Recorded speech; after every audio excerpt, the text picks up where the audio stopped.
I'm a gynecologist and obstetrician. I work in Dehradun at Luthra Maternity and Infertility Center. Today we are with you with another episode of Do's and Don'ts during pregnancy in the present times. Present times, now you all understand. Present times means COVID times. Corona virus जो है एक viral disease है जो संक्रमण अभी पूरे देश में, पूरे संसार में बुरी तरह से फैलता जा रहा है और इस वायरल संक्रमण की वजह से पूरे विश्व की अर्थव्यवस्था हिली हुई है।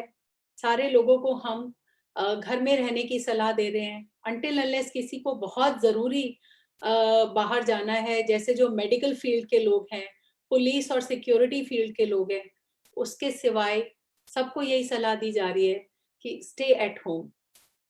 आखिर ये कोरोना वायरस शुरू कैसे हुआ?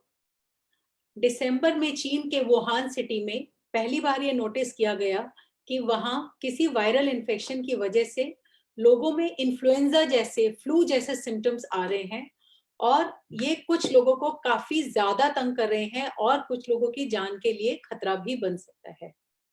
धीरे धीरे वुहान से ये वायरस जब ट्रैवलर्स गए, इटली, अमेरिका और इंडिया आए, ये संसार में बाकी देशों में भी फैलने लगा। इंडिया में 30 जनवरी 2020 को कोरोना वायरस का फर्स्ट केस नोटिफाई किया गया और उसके बाद धीरे धीरे, और ये जो फर्स्ट फ्यू केसेस थे, ये इंडिया में जो ट्रैवलर्स आए थे बाहर के देशों से, यूएई से और इटली से, उनके थ्रू ही आया और ये संक्रमण धीरे धीरे इतना फैला कि WHO ने 11 मार्च को इसको पैंडेमिक घोषित कर दिया। पैंडेमिक मतलब जो इन्फेक्शन पूरे संसार में बहुत तेजी से फैल रहा है और पूरे संसार के लोगों की हेल्थ को अफेक्ट कर रहा है और उनमें मॉर्बिडिटी एंड मोर्टेलिटी यानी कि बीमार भी कर रहा है और बहुत सारी डेथ्स भी कर रहा है। पैंडेमिक्स जो है बहुत इजीली नहीं नोटिफाई होते हैं। अक्सर ऐसा देखा गया है कि हिस्ट्री में लगभग 100 इयर्स के बाद कभी पैंडेमिक नोटिफाई होता है, जैसे कि 1918 में स्पेनिश फ्लू हुआ था और तब बहुत अधिक नंबर में लोगों की डेथ हो गई थी और पूरी दुनिया में स्पेनिश फ्लू में पूरी अर्थव्यवस्था को हिला दिया गया था। अब हमें प्रतिदिन प्रेग्नेंट लेडीज से कॉल आती है, मैडम चेकअप के लिए आना चाहिए, हमें चेकअप के लिए आना है। तो हम ये बताना चाहते हैं सारी प्रेग्नेंट लेडीज को कि ऑल्दो प्रेगनेंसी में नॉर्मल स्टेजेस में रूटीन एग्जामिनेशन बहुत जरूरी होता है, बट अभी क्योंकि कोरोना वायरस बहुत ज्यादा फैल रहा है और जैसा कि आप जानते हैं कि हमारे देश में इसका नंबर भी बहुत अधिक स्पीड से फैलता जा रहा है। जैसे आज का ही मॉर्निंग का काउंट जो था, हमारे देश में अबव 87,000 केसेस हो चुके हैं और लगभग 2700 से ज्यादा डेथ्स भी हो चुकी हैं। तो अगर यह नंबर ऑफ केसेस इतनी जल्दी बढ़ रहे हैं, हम लोग नहीं चाहते कि आप डॉक्टर के यहाँ क्लिनिक में बार बार आए अपने चेकअप के लिए। नॉर्मली अगर आप प्रेग्नेंट हैं तो एक अर्ली प्रेगनेंसी में चेकअप अराउंड 6 वीक्स, उसके बाद 3 मंथ्स यानी कि 12 वीक्स और उसके बाद 5 मंथ्स, इतना जरूरी है। उसके बाद आप सीधे 7.5-8 महीने पर डॉक्टर के पास आ सकते हैं और बीच बीच में डॉक्टर को अपनी जनरल हेल्थ का आप इंफॉर्मेशन टेली कंसल्टेशन के जरिए दे सकते हैं। लेकिन आपका डॉक्टर आपको वार्निंग साइंस के बारे में भी बताता रहेगा कि कब आपको कोई वार्निंग साइन है या इमरजेंसी है तो आपको जरूर आना है। एक चीज मैं बताना चाहती हूँ कि स्टडीज ने देखा है कि कोरोना वायरस प्रेग्नेंट लेडीज को बाय चॉइस ज्यादा इन्फेक्ट नहीं करता है, जितना रिस्क नॉर्मल पॉपुलेशन में है उतना ही है। जैसे कि एसोसिएटेड डिजीज जिन लोगों में होती हैं, कुछ लोग डायबिटिक हैं, हाइपरटेंसिव है या ओल्ड एज के हैं, उनमें कोरोना वायरस इजीली संक्रमित करता है। बट प्रेग्नेंट लेडीज में जो risk of corona virus infection है वो नॉर्मल पॉपुलेशन के प्रकार ही है। पर फिर भी हम प्रेग्नेंट लेडीज को सलाह देते हैं कि दे should B at home. if they are working, if they are office going, हमारी सलाह है कि they should request the director of the organization कि उन्हें work from home की परमिशन प्रदान की जाए, बिकॉज कई बार प्रेगनेंसी में थोड़ी सी इम्यूनिटी लो होती है, इसलिए अगर वो बाहर ना निकले तो अच्छा है। दूसरी चीज, हैंड हाइजीन बहुत ही इंपॉर्टेंट है। These instructions are for general population and more importantly for all pregnant women. Hand hygiene यानी कि हमें अपने हाथों को अच्छे से कुछ भी काम करने के बाद बार बार धोना है और अबाउट 20 सेकेंड्स तक हाथ को वॉश करना चाहिए प्रॉपरली अंडर रनिंग वाटर। अगर कहीं हाथ धोने की फैसिलिटी या soap and running water available नहीं है तो आप 70% अल्कोहल कंटेनिंग सैनिटाइजर भी यूज कर सकते हैं। एक और बहुत इंपॉर्टेंट बात है, क्योंकि कोरोना वायरस सबसे पहले हमारे रेस्पिरेटरी ट्रैक्ट को ही इफेक्ट करता है, तो मास्क पहनने से बहुत बचाव होता है। और ये जो मास्क होता है, जरूरी नहीं है कि आप सर्जिकल मास्क ही लें, आप 3 प्लाई यानी कि 3 लेयर वाला कोई भी अच्छा होममेड मास्क यूज कर सकते हैं, जिसको रेगुलर वॉश करना चाहिए और क्लीन रखना चाहिए। जब आपने मास्क पहना है तो आपको बार बार अपने मास्क को और फेस को टच नहीं करना है। और ये जो मास्क पहनते हैं, ये प्रॉपरली हमारी नोज को कवर करना चाहिए और यहाँ से चिन तक कवर करना चाहिए, जिससे कि ना हमारे माउथ से एरोसॉल यानी हमारे सलाइवा के छोटे छोटे ड्रॉपलेट्स होते हैं, बिकॉज ये जो वायरस इन्फेक्शन है, this is a droplet infection. वो ड्रॉपलेट्स हमारे माउथ से बाहर आके दूसरे जने को ना जाए। अगर सिर्फ आपने मास्क पहना है और आप किसी दूसरे व्यक्ति से बात कर रहे हैं, तो आपका risk of corona virus infection फिर भी मोर देन 50% है। क्यों? क्योंकि एक तो आपका बैरियर सिर्फ 3 लेयर्ड है, और अगर दूसरे व्यक्ति ने भी मास्क पहना है तब आपका प्रोटेक्शन जो है अबव 90% हो जाता है, because both the people are using mask. कृपया मास्क पहनने से हिचकिचाइए नहीं।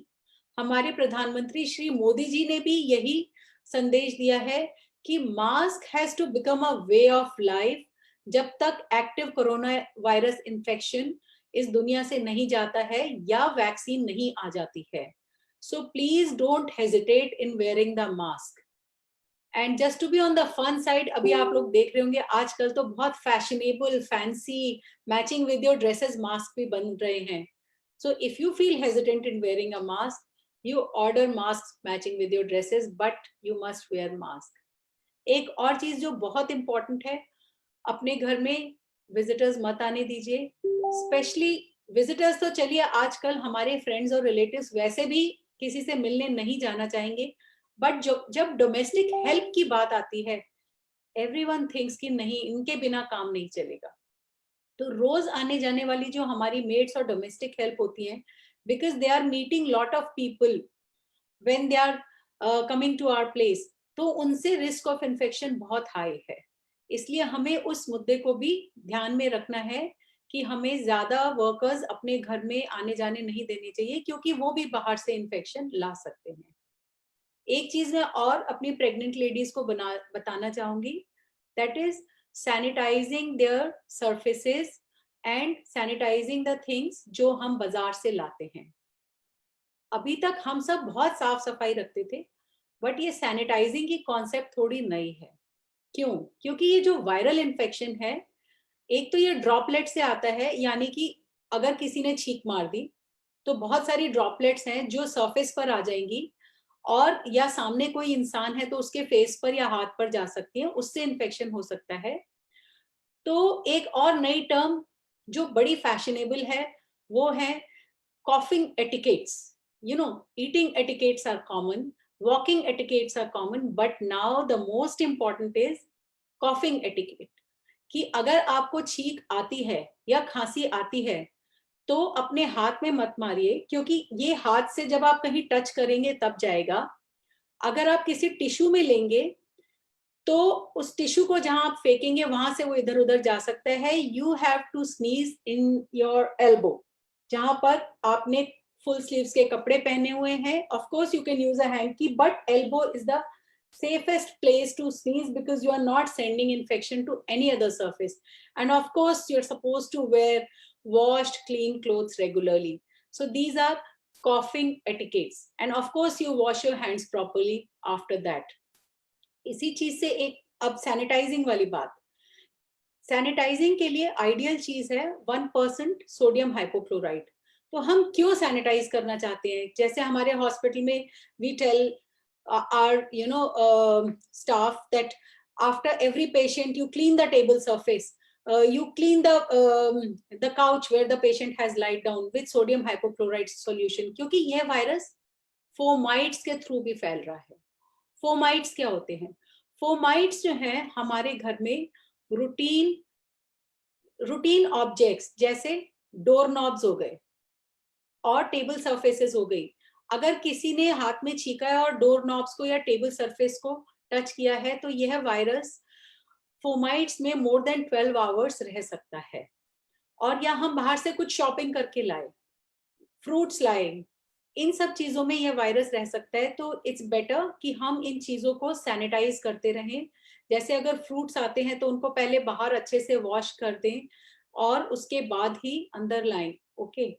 अनदर थिंग इज कि जितने लोग हमारे डोर्स को, सरफेसेस को टच करते हैं या इलेक्ट्रिकल स्विच पॉइंट से टच करते हैं, अगर हम टच करते हैं then we should not be touching our face with our fingers because we can carry the virus to our face and this is a highly virulent virus. Virulent का मतलब है कि इसकी रोग देने की क्षमता बहुत ज्यादा है. जैसे कि फ्लू में भी ऐसा ही कहते हैं कि अगर आप फ्लू वाले के पास जाओगे तो आपको ड्रॉपलेट इन्फेक्शन हो जाएगा.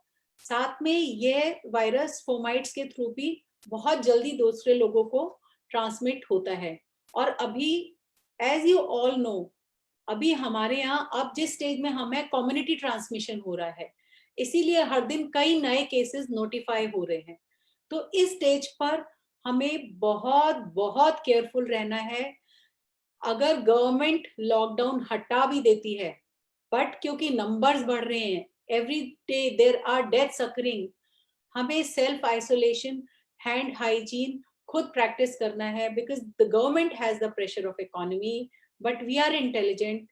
और अगर कुछ लोग पढ़ना चाहते हैं तो वो स्पेनिश फ्लू का ट्रेंड देखें, क्योंकि हर एपिडेमिक इन्फेक्शन जो है कई बार 2 ग्राफ में आता है. तो अभी हमारा फर्स्ट ग्राफ चल रहा है. ऐसा ना हो कि हम ये हैबिट्स छोड़ दें और जो सेकंड ग्राफ हो वो बहुत खराब वाला आए. So my message to all of you is home isolation, sanitize stuff, wash your hands regularly, meet less people and eat healthy. Now I would like to invite Dr. Vanita. She's a consultant gynecologist at our center. She's going to tell us the routine care do's and don'ts of pregnancy in this time. And at the same time, we welcome your questions in the comments box. Once Dr. Vanita describes the do's and don'ts during pregnancy, we would like to answer all your queries. Over to Dr. Vanita, please.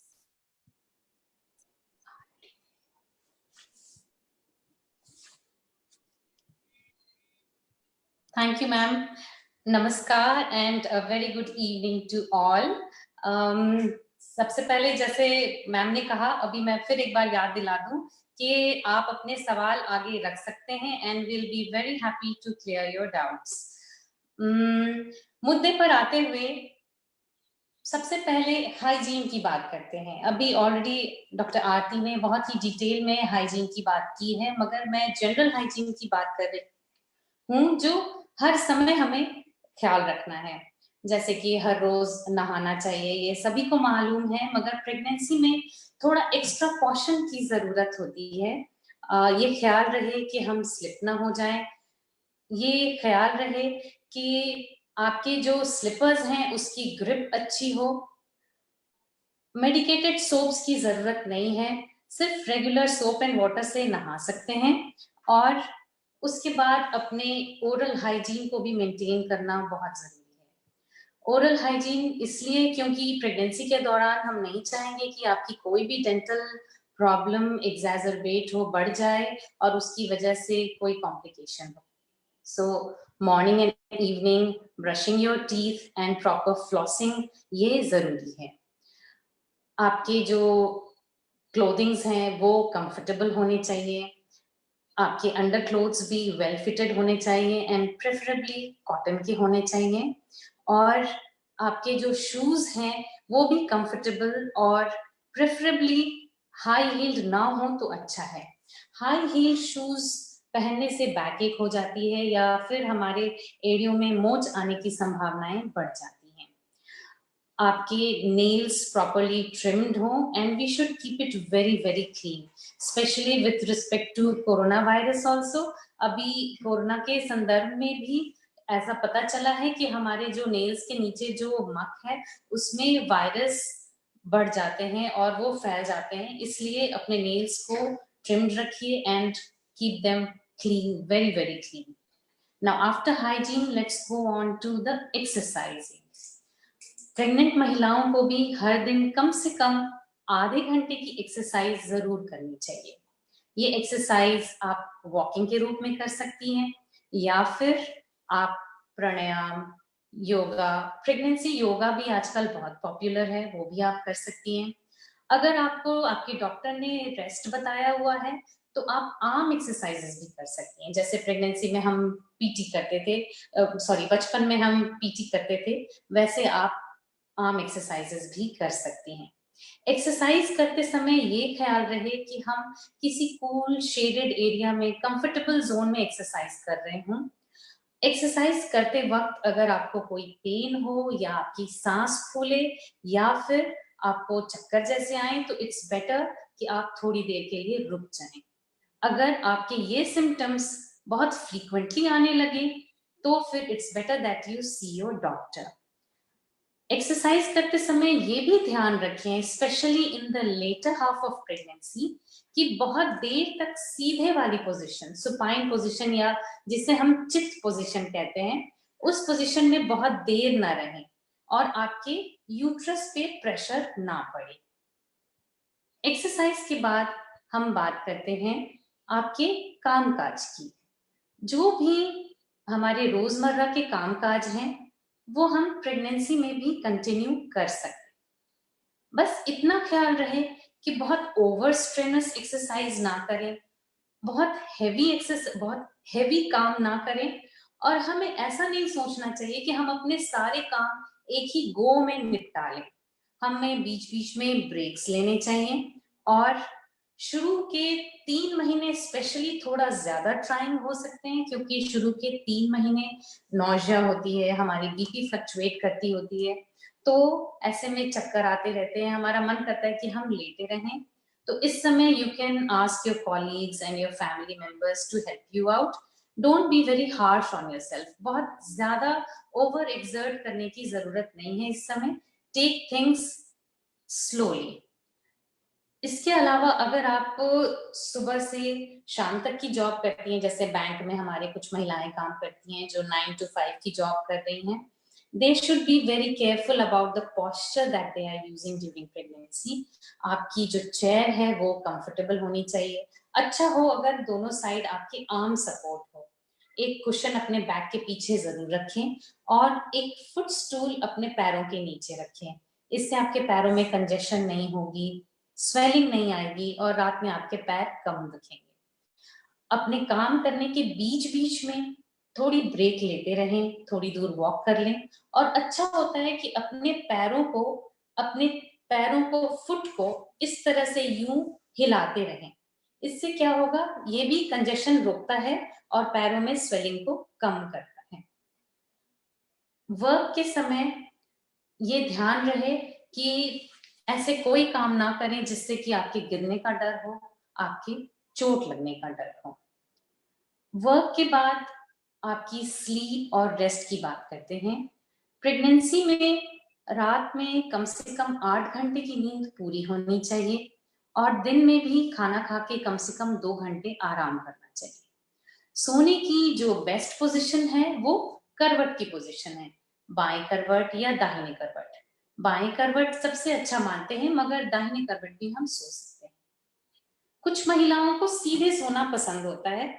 अगर आप सीधे सो रही हो, specially in the latter half of your pregnancy, तो अच्छा होगा कि आप अच्छे से अपने पिलोज से अपने आप को प्रॉपर पोजीशन में सुलाएं। मतलब कि आपके जो पिलोज हैं आपके सिर्फ गर्दन के नीचे नहीं होने चाहिए, आपके बैक से वो शुरू होने चाहिए। इससे आपको आपकी सांस भी नहीं खुलेगी, दम घुटेगा नहीं और आपके गर्दन में दर्द भी नहीं होगा। बहुत सारी महिलाएं जब सी सोने जाती हैं तो उन्हें एसिडिटी की प्रॉब्लम्स होने लग जाती हैं, उनका गला जलने लग जाता है। तो इट्स ऑलवेज एडवाइजेबल कि सोने जाने से कम 2 घंटे पहले ही अपनी डिनर करें। डिनर लाइट करें, बहुत ज्यादा स्पाइसी ना हो, बहुत ज्यादा मसालेदार, बहुत ज्यादा तेल वाली ना हो, ऑयली ना हो। और अपने डिनर के बाद थोड़ी सी वॉक जरूर करें। रात में सोने से पहले पानी पीकर सोएं और अपने फ्रिज में दूध जरूर रखें। कई बार आपकी एसिडिटी की प्रॉब्लम के लिए just half cup of chilled milk really helps.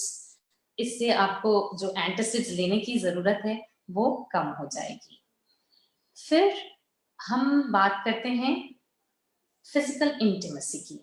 Pregnancy में as such physical intimacy restricted नहीं होती, मगर कुछ कंडीशंस होते हैं, जैसे कि अगर किसी की प्लेसेंटा लो लाइन हो या प्री टर्म लेबर या मिसकैरेज का खतरा हो तो आपके डॉक्टर खुद ही आपको वो रिस्ट्रिक्ट करने को कहेंगे। फिर हम रेस्ट की बात हो गई, वर्क की बात हो गई। अब हम ये डिस्कस करेंगे कि हमें क्या क्या प्रेगनेंसी में नहीं करना चाहिए, the don'ts in pregnancy. Pregnancy में हमें ये ख्याल रहे कि हमें चोट ना लगे, हम बीमार ना पड़े। अगर कोई बीमार है उससे थोड़ी दूरी बना के रखिए, अपने आप को वेल हाइड्रेटेड रखिए। आपकी यूरिन बिल्कुल क्लियर होनी चाहिए, उसके लिए दिन भर में 2.5 से 3 लीटर पानी पीते रहें। आपको कॉन्स्टिपेशन ना हो, इसके लिए आपके खाने में खूब सारे फाइबर्स यानी कि होल फ्रूट्स एंड वेजिटेबल्स की मात्रा ज्यादा हो और छिलके वाली दालें हों, ये सब आप जरूर इंक्लूड करें अपने खाने में और कॉन्स्टिपेशन से बच के रहें। अगर आप बीमार पड़ते हैं तो प्लीज ओवर मेडिकेशन से और सेल्फ मेडिकेशन से बचिए। Always consult your doctor before taking any medication, क्योंकि self medication can be dangerous. जो भी दवा हम ले रहे हैं वो ज्यादातर बच्चे को भी जाता है और ज्यादातर दवाइयां बच्चे के लिए नुकसानदेह होती हैं। So always consult your doctor before taking any medication.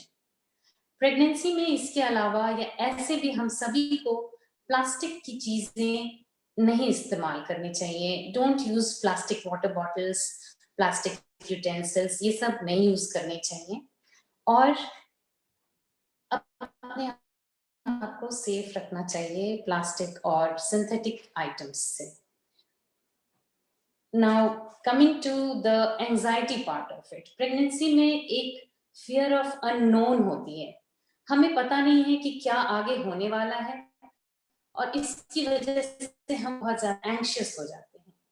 अपनी छोटी छोटी प्रॉब्लम्स के लिए हम गूगल करना चाहते हैं या यूट्यूब देखने लग जाते हैं और जब हम यूट्यूब देखते हैं तो फिर हम और भी ज्यादा एंग्शियस हो जाते हैं। जैसे कि सिर्फ महज हम अगर हेडेक की बात करें, अगर आप हेडेक गूगल करेंगे तो उसमें आएगा कि हेडेक की वजह से, ब्रेन ट्यूमर की वजह से हेडेक हो सकता है, मगर लाखों हेडेक वालों में से किसी एक को ही ब्रेन ट्यूमर होगा।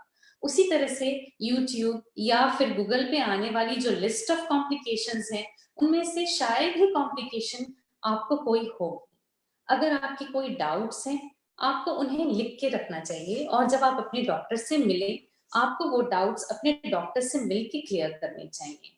और थिंक पॉजिटिव, हमारा माइंड नेगेटिविटी की ओर भागता है, हमें अच्छा लगता है वरी करना, टेंशन करना, मगर we should abstain from it. Pregnancy में being positive is very very important. तो जो भी अपने डाउट्स हैं you ask your doctors about it, keep yourself happy, be creative and enjoy your pregnancy. So that's all that I had to tell now. Now एक बार मैं फिर से याद दिला दूं, प्लीज आप अपने सवाल आगे रख सकते हैं। So are there any questions coming? Let me see. Thank you, Vanita. It was a beautiful presentation. Thank you, ma'am. Thank you so much. Yeah, Mm, you explained things very clearly, and what I liked best was the anxiety part and Google part. A lot of times I'm not able to tell that because you know by habit everyone wants to Google. The like nowadays I'm little free, so rather than asking my friends, I will Google any recipe. So same is true for patients also. But Yes, ma'am. I can't make a good dish by just Googling it. So similarly, True. they won't get a good opinion just by Googling a problem, because it just gives a small view of something within 5 minutes. That's a very good suggestion. Thank you. True, There are ma'am. lots True. of questions in the inbox. Maybe, I would like to answer them. You can see whatever the significant questions are.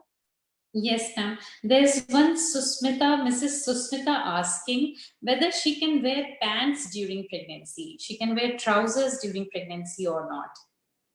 I think you can answer this. This is an Yes, interesting ma'am. question. Yes, ma'am. She can wear it if she feels comfortable with it. बहुत ज्यादा tight elastic वाली ना पहने, बहुत ज्यादा tight belt ना पहने, मगर अगर आप पैंट्स पहन के कंफर्टेबल हैं, आप पहन सकती हैं. That's it, ma'am. My suggestion is, most of the women, like, you get maternity clothes nowadays, and Yes, there are ma'am. different True. fashion lines which are, providing maternity clothes at a very reasonable rate. So, Yes. they have an elastic belt. So from below, you look so fashionable wearing a jeans, but above thighs, there'll be a nice elastic belt, which gives them a good stretch and they look nice and smart. So you can wear pants till 37, 38 weeks. Just go for either loose fit clothes, or you can go for maternity clothes, which are easily available in the stores and online. There is Yes, ma'am. another good question, related to fibroid. Like she has two fibroids, but everything is good and the baby is in cephalic presentation. So she is very doubtful if her delivery will be normal or not. Fibroids as such, they will not lead to a c-section, because a lot of times fibroids don't come in the way of the baby when you pass in labor. So until unless there is malpresentation or some other problem, we don't do c-section just for fibroids with pregnancy. A lot of our patients, they have delivered normal with fibroids, and their delivery remains uneventful. So please don't get anxious. You have a right to go into normal labor if rest of the things are normal. And if you have been able to continue pregnancy till third trimester with fibroids, that means these are friendly fibroids. They should not affect the childbirth also. So please rest assured, and you can always go into normal labor, and there are a good chances of delivering normal also. What is the next question? Thank you, ma'am. There's one Mrs. Sonaksh Arora. She's saying that she has been having cough and cold for a few days, and now she's having a little problem with her breathing as well. So she's asking about what she should do. At present time, we cannot ignore fever, cough, and cold. It may be a simple viral infection. It may not be corona. It may be a simple flu-like symptom. But if you have cough and cold, you can take a mild anti-allergic. If you have fever along with that, no harm in getting yourself checked, because corona का जो graph होता है, first 5 days you are asymptomatic, मतलब आपको कोई problem नहीं होगी, but you will be passing on the infection to others. ये मैं सिर्फ अवेयरनेस के लिए बता रही हूँ. आई एम नॉट सेइंग कि you are going to have infection. This is for public awareness. We want to tell everyone in your family also कि अगर किसी को फीवर है, हाई ग्रेड खांसी है, या साथ में पेट में दर्द है, पेट खराब है, बहुत ज्यादा बॉडी एक है, और शरीर में बहुत कमजोरी है, और प्रॉपर दवाई के साथ भी फीवर नहीं उतर रहा है, या सांस फूल रही है, तब अपने फिजिशियन को दिखाना बहुत जरूरी है. और इस डर से, बिकॉज अभी आई विल नॉट से कोरोना, बट अभी किसी भी फीवर या वायरल इन्फेक्शन का स्केयर बहुत ज्यादा है. एवरीवन थिंक्स कि अगर हम डॉक्टर के पास फीवर की कंप्लेन से गए और डॉक्टर ने कोविड टेस्ट करा दिया तो डिस्ट्रिक्ट हॉस्पिटल वाले पकड़ के ले जाएंगे और आइसोलेशन में रख देंगे। ऐसा Yes, ma'am. नहीं है। अभी जो Yes. नया रूल आया है, बिकॉज हमारे हॉस्पिटल्स में भी बहुत लिमिटेड जगह है, we don't have lot of extra beds in our hospital. तो अगर किसी को ज्यादा सिम्टम्स नहीं है, बहुत फीवर नहीं है और उसका टेस्ट पॉजिटिव आता है, तो उसको होम आइसोलेशन की ही सलाह दी जाती है कि वो अपने फैमिली मेंबर्स से अलग एक कमरे में 2 वीक्स के लिए रह ले, क्योंकि वही मैक्सिमम इन्फेक्टिविटी का पीरियड होता है, और अपना खाना वगैरह अलग रख ले। But my recommendation is for simple cough you can take anti allergics, but if you don't get better or if you have fever, weakness, muscle pain, please meet your doctor and don't ignore She's yourself. having breathlessness, ma'am. She says that she's having breathlessness, so I think she should go and see a doctor. Absolutely. Yes, ma'am. There's another patient, Udita Devrani, and she says that my delivery date is close. So what are the things I should keep in mind while I come to the nursing home? So, Mrs. Yogita, if your delivery date is Udita. close, every patient, every lady who's full-term pregnant will be considered as a normal pregnant lady. So you have to, keep in mind कि baby के movements अच्छे होते रहें। जैसे after every meal 4-5 बार baby के kicks जरूरी है। दिन में कम से कम 10-12 किक्स होनी चाहिए। आपके पैरों पर स्वेलिंग नहीं आनी चाहिए और घबराहट नहीं होनी चाहिए। अदरवाइज आपको कभी भी अगर लेबर पेन्स लगते हैं या लीकिंग लगती है, कोई भी प्रॉब्लम होती है, you can come to the clinic. At the same time मैं एक चीज और सजेस्ट करना चाहूंगी कि अभी ICMR का रिकमेंडेशन है कि all pregnant women who are about to have their babies near their due date, it is preferable कि उनका हम कोविड टेस्ट करवाएं। क्यों? क्योंकि अभी आज भी एक हिंदुस्तान टाइम्स न्यूज़पेपर में आर्टिकल था कि 3 न्यूबॉर्न बेबीज का कोरोना पॉजिटिव आया। Yes. और 2 उनमें से ठीक हो गए और एक बच्चा जो है बहुत सीरियस कंडीशन में है। कभी कभी ऐसा होता है, ये जो कोरोना इन्फेक्शन है ये सबको बहुत फीवर और खांसी नहीं देगा। 70% लोगों में ये बिना किसी सिम्टम के होगा। Maybe if I have met someone, और अगर मेरी इम्यूनिटी लो नहीं है सपोज, तो हो सकता है कि I will become a carrier. मैं इन्फेक्शन को दूसरे लोगों को पास कर सकती हूँ, लेकिन मुझ में कोई सिम्टम नहीं है। इसलिए to rule out the carrier stage in the mother, हमें बहुत जरूरी है कि हम मदर का टेस्ट कराएं। और एक और इम्पॉर्टेंट चीज है कि जब डिलीवरी हो जाए, no visitors, only 1 or 2 family members with the mother and the baby. अभी पिछले 15 दिनों में या 1 मंथ में जितनी डिलीवरीज हुई हैं, यस मैम, हम किसी विजिटर को अलाउ नहीं करेंगे, पर मालिश के लिए दाई वाली को तो बुला सकते हैं ना। No, we should not call anyone from outside, because you never know कि कोई भी इसका कैरियर हो सकता है, क्योंकि अभी ये वायरस बहुत हाई ट्रांसमिशन स्टेट में है। So please, minimum visitors, just mother and baby, and family members like mother-in-law and husband should look after the new mother and the baby. Thank you so much, ma'am. There are 2 similar questions, ma'am. One coming from Mrs. Deepshika and one coming from Mrs. Chanda. Mrs. Chanda asks कि क्या मैं two-wheeler से काम करने जा सकती हूँ, and Mrs. Deepshika asks कि क्या मैं कार ड्राइव करके काम करने जा सकती हूँ? I think I have already given the message. We have been writing for a lot of pregnant patients that they should be allowed to work from home. Yes. Because it is safer so that they don't get any infection. Some people need to go, ma'am. Bank वगैरह में they are not giving leave to everyone. Yeah, then a 4-wheeler is better, because 2-wheeler, if the condition of roads is very good and if she's a safe driver, but still I don't feel good suggesting a pregnant lady to ride a 2-wheeler, because if it's kids or something, it can cause harm to the mother and sometimes to the baby also. But a 4-wheeler is fine, and she should be using a seat belt.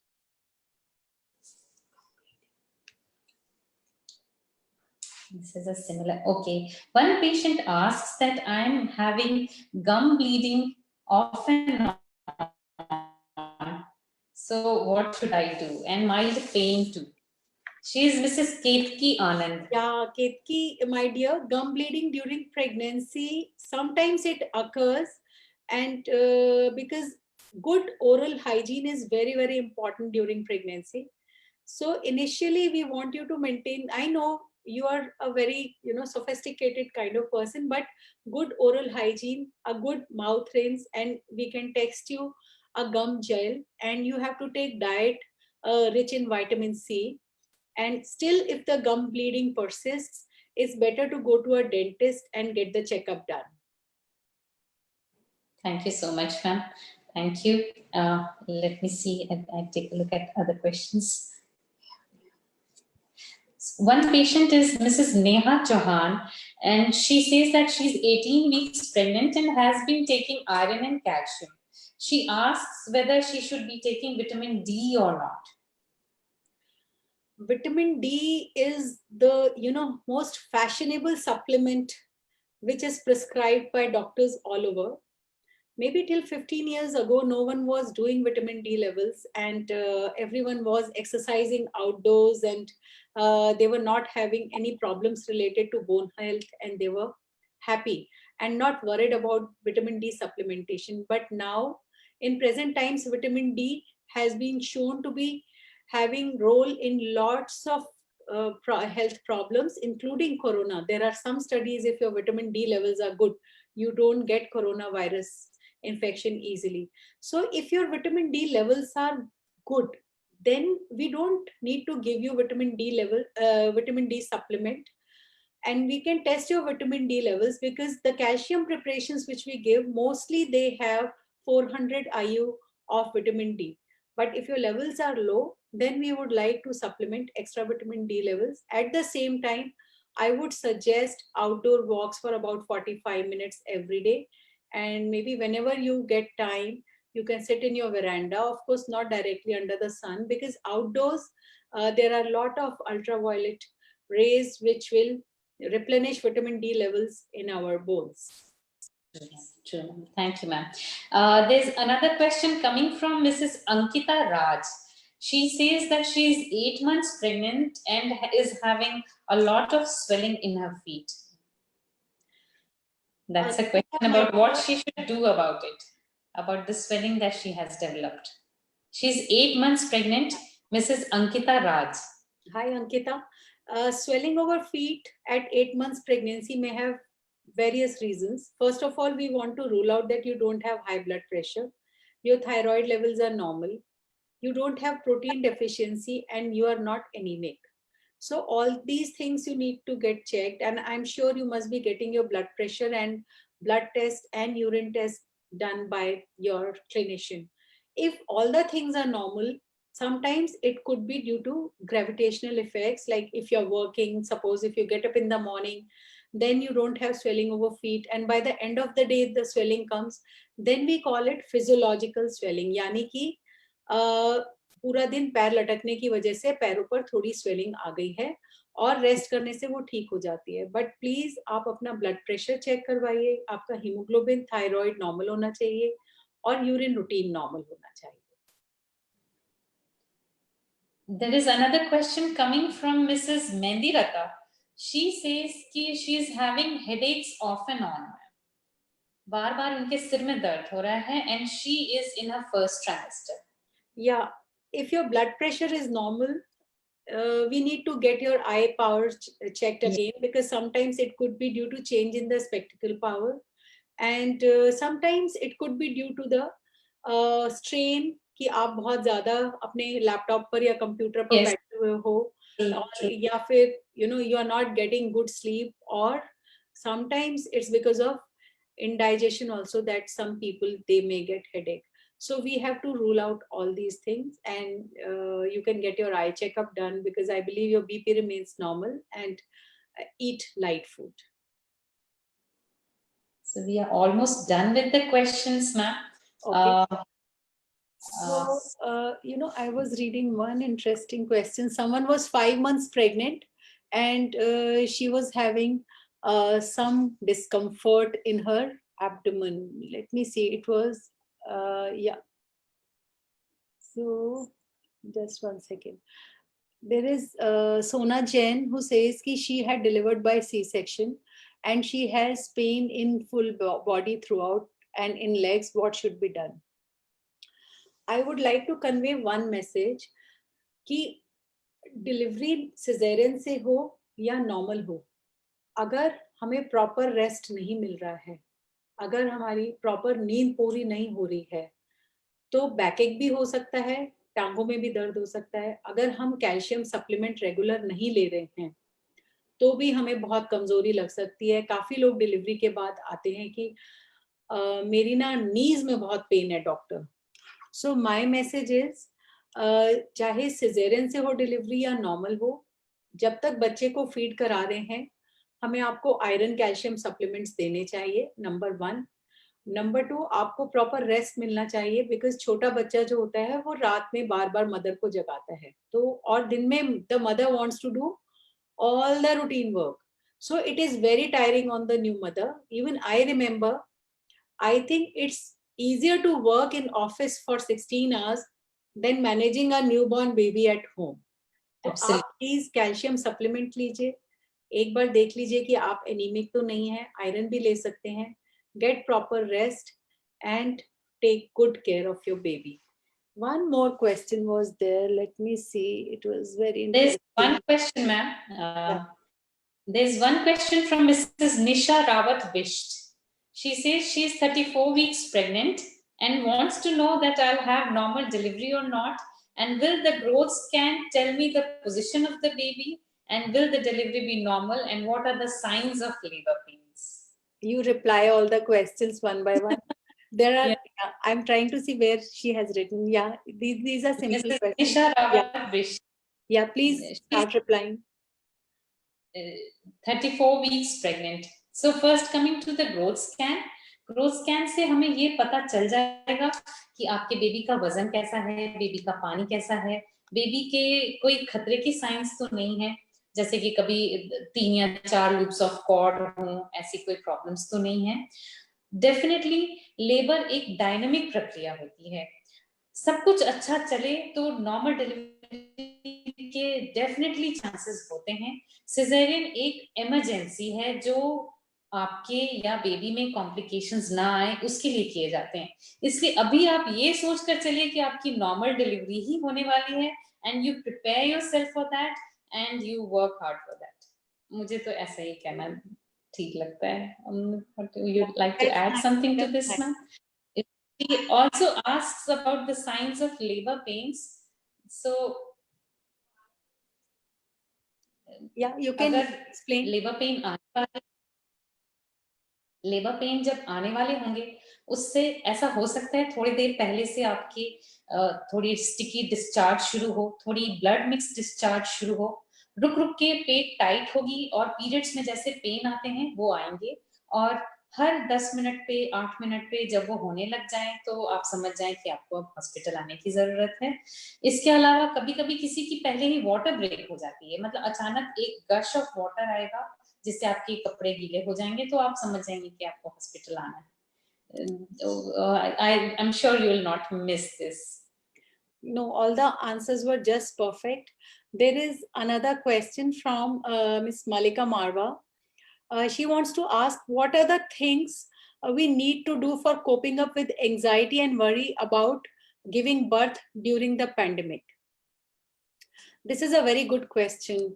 Actually, you know, at this time, even we are concerned about our patients and our newborn babies which are going to arrive, because these are not very safe times.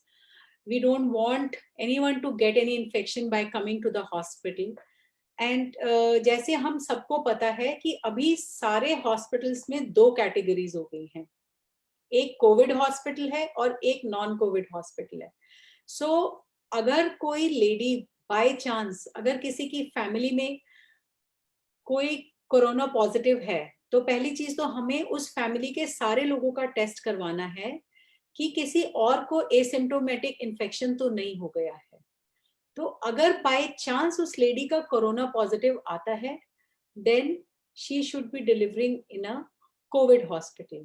अभी 2 दिन पहले ही newspaper में था कि बॉम्बे के sign hospital में 100 से ज्यादा कोरोना पॉजिटिव पेशेंट्स डिलीवर हो चुके हैं और उन सारे 100 लोगों के बच्चे ठीक हैं, मदर ठीक है, और उन 100 पेशेंट्स में से 52 पेशेंट्स नॉर्मल डिलीवर हो गए और 48 के सिजेरियन हुआ है। वही जो आजकल नॉर्मल इंसिडेंस है 50-50%।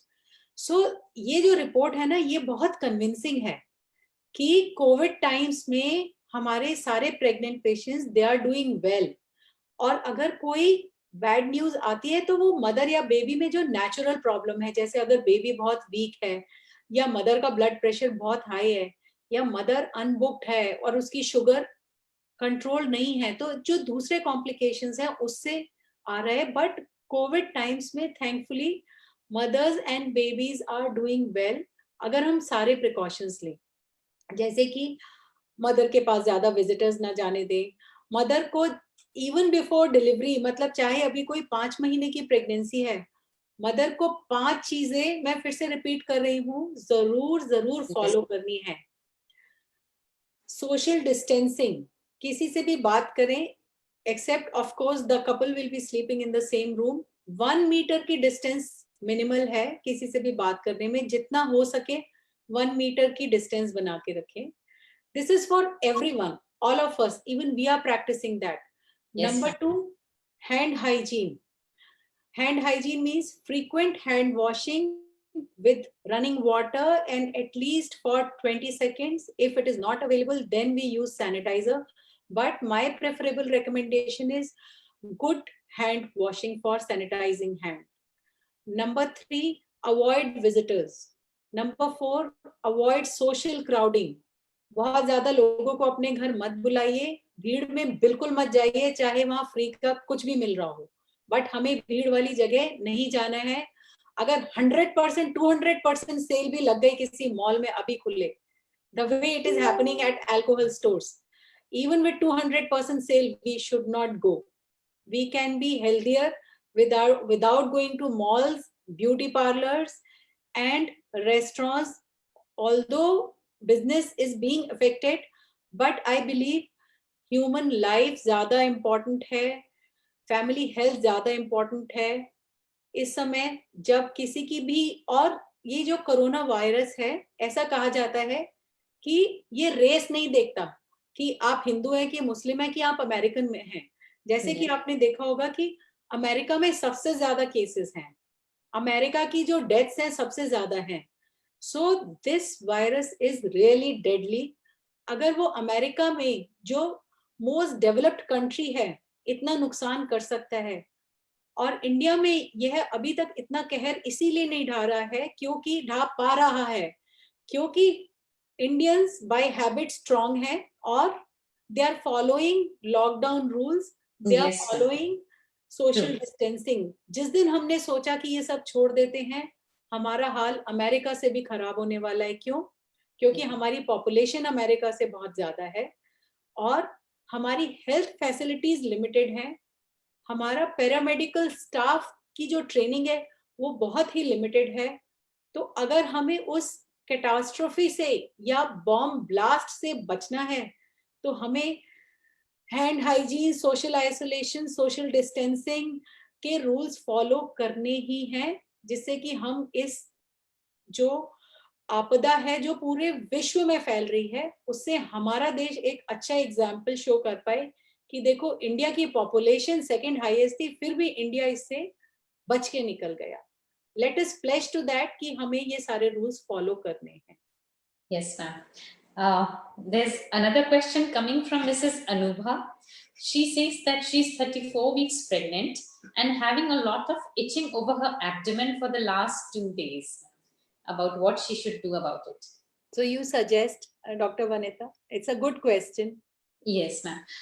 See, Mrs. Anubha, अगर सिर्फ abdomen के ऊपर itching हो रही है, तो नारियल तेल या ऑलिव ऑयल या any good moisturiser you can apply. ज्यादातर ये इचिंग ड्राइनेस की वजह से हो रही होती है, लेकिन अगर आपकी इचिंग आपके पाम्स या सोल्स में भी हो रहे हैं तो फिर थोड़े से लिवर टेस्ट कराने पड़ सकते हैं। I think you should talk to your doctor about it.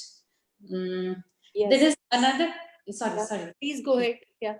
There is another question coming. She says that she has had 2 episodes of urinary tract infections in this pregnancy, and she's again starting to have burning in while passing urine. So if there is recurrent urinary infection, हमें urine test करवाना चाहिए. Urine, पहली चीज तो पानी खूब पीना चाहिए और पर्सनल हाइजीन मेंटेन रखनी चाहिए. अगर थोड़ा सा बिल्कुल लाइट बैक्टीरियल इन्फेक्शन होता है वो इससे ठीक हो जाता है, बट अगर बार बार यूरिन इन्फेक्शन हो रहा है तो बेटर है कि हम एक बार यूरिन रूटीन कल्चर और सेंसिटिविटी टेस्ट करवा लें, देख लें उसमें कितने बैक्टीरियाज का लोड है और वो किस दवाई को इजीली रिस्पॉन्ड करेगा, उस हिसाब से हम उसको ट्रीट कर सकते हैं. There is a very good question. This is from Priyanka Quatra. She wants to ask that she is 19 weeks pregnant and she wants to know if there is any breathing exercise or yoga which she should be starting. She is walking regularly and she has gained 4.5 kgs of weight. So dear Priyanka, your weight gain is just the right. As we had discussed last time also, कि average weight gain 10 to 12 kgs होता है, और अगर आपने already middle part में 4.5 kgs gain किया है, that is ideal.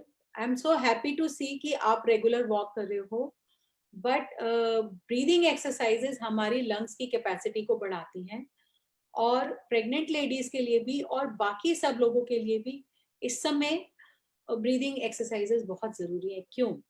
क्योंकि जैसा कि आप लोग पढ़ रहे होंगे, ज्यादातर जो कोरोना वायरस के केसेस होते हैं उनमें सबसे पहले रेस्पिरेटरी प्रॉब्लम्स होती हैं सबसे ज्यादा, क्योंकि ये हमारे ब्रीदिंग सिस्टम के थ्रू ही अटैक कर रहा है. तो ब्रीदिंग एक्सरसाइजेस से हमारी इम्यूनिटी बेहतर हो जाती है, नंबर 1. और नंबर 2, हमारे लंग्स की कैपेसिटी अच्छी हो जाती है, क्योंकि कभी कभी कोरोना वायरस का इन्फेक्शन जो है लंग्स को बहुत बुरी तरह इन्फेक्ट कर सकता है. इनफैक्ट ऐसा माना गया है कि एक तो जो हम टेस्ट करते हैं RT-PCR कोरोना के लिए, वो बहुत रिलायबल है, और दूसरा अगर हमें देखना है कि किसी को कोरोना वायरस का कितना इन्फेक्शन से बॉडी पे बुरा असर आ रहा है, तो वो CT चेस्ट में दिख जाता है. नॉर्मली रूटीन में एक्सरे अभी सब पेशेंट्स का करते हैं, बट CT चेस्ट हमें बहुत इंफॉर्मेशन देता है. तो ब्रीदिंग एक्सरसाइजेस बहुत जरूरी हैं. और ब्रीदिंग एक्सरसाइजेस में आप क्या कर सकते हैं, आप डीप इनहेलेशन एक्सहेलेशन कर सकते हैं, जिसको कि हम अनुलोम विलोम कहते हैं, ठीक है. और इसको 50 टाइम्स के 3 साइकिल्स तो हम सुबह शाम आराम से कर सकते हैं. बट कोई भी एक्सरसाइज करने से पहले ये रूल होता है कि हमने 1 घंटे पहले कुछ हैवी खाया ना हो, so that we are light and we can do it comfortably. दूसरी चीज होती है कि अगर हमें अच्छी ब्रीदिंग एक्सरसाइज करनी है तो हमारा जो इनहेलेशन है, इनहेलेशन मतलब जब हम सांस अंदर ले रहे हैं एक तरफ से ब्लॉक करके, तो may be you can count till 10 and deeply inhale and then try to hold your breath, जिससे कि जितनी आपने फ्रेश एयर ली है वो आपके लंग्स के अंदर जाके, जैसे कि गुब्बारा फूलता है, वो आपके लंग्स को इन्फ्लेट कर रही है. सारे लंग्स में जो छोटे छोटे एल्वेलाई होती है उनको खोल रही है, और फिर उसको हम एक्सहेल करते हैं यानी कि निकालते हैं. और एक्सहेलेशन टाइम जो है वो इनहेलेशन से थोड़ा और ज्यादा हो सकता है, जैसे कि गुब्बारे को धीरे धीरे हम डिफ्लेट करते हैं. So to the count of 10 you inhale from one side, mostly you start from right hand side, then try to hold it little bit and let it come out to the count of 12 or 14. तो अनुलोम विलोम बहुत अच्छी exercise है. और बाकी आप और भी deep breathing exercise, या मतलब जिस भी आप रिलीजन में बिलीव करती हो, जैसे ओम चैंटिंग को भी बहुत अच्छा मानते हैं, बिकॉज व्हेन यू चैंट ओम, ओम में 3 लेटर्स आते हैं AUM, एंड इट सेज कि ये नीचे हमारे स्पाइन से अ और ऊ जो है गले में आता है, और माँ जब बोलते हैं तो वो हमारे ब्रेन को एक्टिवेट करता है. तो जितना अच्छा आप ओम चैंटिंग करोगे, so may B you can do Om chanting for 11 times और समथिंग एल्स, या फिर सिर्फ ब्रीदिंग एक्सरसाइज वैसे भी कर सकते हैं. It will strengthen your immunity, क्योंकि अभी हर कोई इम्यूनिटी की बात कर रहा है कि जिसका इम्यून सिस्टम अच्छा है, that person will not get easily affected by the virus. और अगर हो भी गया तो गुड इम्यूनिटी वाले लोगों में या तो बहुत हल्का इन्फेक्शन होगा, और अगर हुआ तो उसके वो सिस्टम को इफेक्ट नहीं करेगा, लंग्स को इफेक्ट नहीं करेगा. ये वायरस किडनीज को बहुत इफेक्ट कर रहा है, ब्रेन को बहुत इफेक्ट कर रहा है. बहुत इंटरेस्टिंग चीज, हर कोई सोचता है चलो एक वेंटिलेटर खरीद लेते हैं, अपना बचाव हो जाएगा. ऐसा नहीं होने वाला, क्योंकि वेंटिलेटर सिर्फ लंग्स पे काम करेगा और तब तक बॉडी की स्टेज बहुत खराब होने वाली है. सो बेटर है कि वेंटिलेटर पर स्पेंड करने की जगह हम अपनी इम्यूनिटी स्ट्रॉन्ग करें, and we follow the rules which are being told to us by the government of India, कि बाहर नहीं जाना है, भीड़ें नहीं बढ़ानी है, और हाइजीन को प्रैक्टिस करना है. Thank you, ma'am. There are two more questions. We have just 5 minutes left. One is from Mrs. Malika Marwa. She says, is it necessary to keep on doing COVID tests during pregnancy? Mrs. That's Malika. a very good question. You know, it is not needed to do COVID tests repeatedly during pregnancy, but some of the clinics, they just, they have created a hype and they are getting the test done even before the doctor, calls the patient for a routine checkup. Maybe the clinic wants to be very safe, but this is, not recommended anywhere. The recommendation is before childbirth, one test should be done on the mother, and if only one attendant is going to be with the mother, it should be done on the attendant also, and those two should be together, so that the mother and the baby, they don't have the risk of getting infection from anyone. And that's why we are not allowing visitors also, for the same reason, because if the visitors keep changing, one of them may be carrying the infection, may not be having the symptoms, तो mother और baby को थोड़ा risk होता है. But only recommendation is before the patient is getting hospitalized, we should get the test done, so that we are sure that the patient is not going to suffer in later part of pregnancy. क्योंकि अगर अभी infection है, 5 दिन बाद बुखार आएगा, 4-5 दिन बुखार चलेगा, उसके बाद अगर बॉडी उसको नेचुरली अपनी इम्यूनिटी से कंट्रोल नहीं करती है, कई बार वो रेस्पिरेशन और लंग्स को इफेक्ट करेगा. एक चीज मैं और बताना चाहूंगी, क्योंकि this is a totally new disease. ऐसी डिजीज है जिससे हर जगह का हेल्थ सिस्टम घबराया हुआ है. हर 6 घंटे में गाइडलाइंस चेंज हो रही है, हर दिन में नया रूल आ रहा है. अभी तक कोई ट्रीटमेंट नहीं निकला है, vaccine we are doubtful. So as such, there are no fixed protocols, but the protocol is that we should avoid the spread of this infection. But that is the protocol right now कि admission से पहले हमें test करना चाहिए. Ma'am, Malika Marwa has only asked another question कि क्या pregnancy में we are more susceptible to COVID-19 infection, and I think you have already answered it. Yeah. You will like to repeat? The studies say that we are not, unnecessarily at high risk of COVID during pregnancy, but at the same time pregnancy में body की immunity थोड़ी सी कम हो जाती है, क्योंकि body में baby होता है, और प्रेगनेंसी में कहते हैं कि हमारा इम्यून सिस्टम थोड़ा वीक होता है. सो इसलिए प्रेग्नेंट लेडीज को ज्यादा प्रिकॉशंस लेने चाहिए as compare to normal young healthy people. Thank you. Thank you, ma'am. I think we are done with all the questions, ma'am. Yeah, so there is another question. Mr. Sethi has asked that my wife is pregnant and she is in her second trimester. So how often she should visit the hospital?